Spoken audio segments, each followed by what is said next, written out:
નમસ્કાર મિત્રો, હાર્દિક રંગિયા ગીર યુટ્યુબ ચેનલમાં આપનું સ્વાગત છે। આજે આપણે તરણેતર મેળામાં આવ્યા। ત્યાં ચાંદીગઢના એક પશુપાલક છે જેની ગયા વર્ષે પણ ભેંસ લઈને આવ્યા હતા અને આ વર્ષે પણ આવ્યા।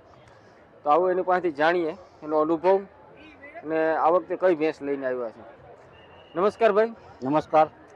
આપનું નામ અને ગામ અને એડ્રેસ બતાવજો જરાક। मेरा मन बाबू दासा चांदीगढ़ गाम ચાંદીગઢ તાલુકો જિલ્લો केशोद जूनागढ़। બરાબર।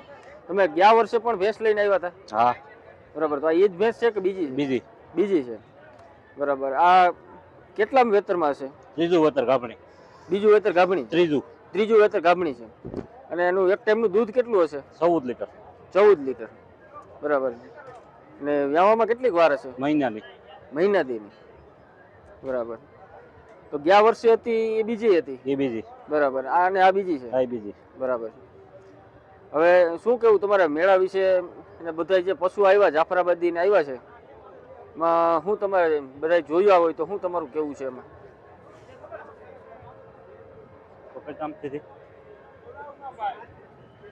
તમે જોયા બીજા પશુ તો એમાં ને તમને શું લાગે? તમે જોયા પબ્લિક જોયા, તમે જે કયો હાસુ કે અમે તો જોઈએ, પબ્લિક તો જોઈ જ છે, પબ્લિક જોઈ છે। પબ્લિક નો અહીંયા જે ઘસારો છે જોઈને જે ભીડ ઊભી રહી તો એના ઉપરથી નક્કી થાય છે કે શું ક્વોલિટી છે જાફરાબાદીમાં। મિત્રો એના સિંગ, ફેસ પ્રોફાઇલ નું મોઢું અને હાઈટ તમે જોઈ શકો છો। પેલા ઓલી બાજુ જઈને જરાક હાઈટ બતાવજો ને। પેલા તમે ત્યાં ઊભી જાવ, એની હાઈટ કેટલી છે તમે જોઈ શકો છો।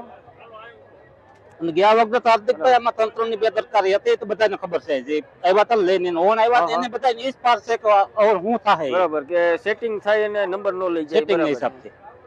તંત્રને બધા પશુપાલકોનું એ કહેવાનું છે કે તંત્ર ન્યાય કરે કે જે નંબર યોગ્ય છે એને યોગ્ય નંબર આપે, એવી પશુપાલકોની માંગ છે।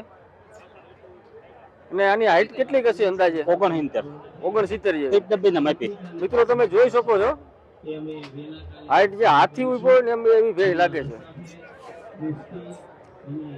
ને તમે કેટલી ભેંસો રાખી અત્યારે? મારી પાસે 10 ભેંસો છે। 10 ભેંસો રાખી, બરાબર છે। તમે લેવેચ કરો, કોઈને લેવી હોય ભેંસ તો તમારી પાસેથી મળી શકે? હા, લેવેચ કરો છો, બરાબર।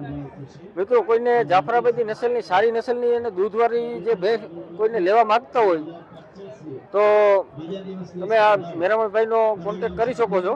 ચાંદીગઢ છે એનું ગામ, તાલુકો કેશોદ, જિલ્લો જુનાગઢ।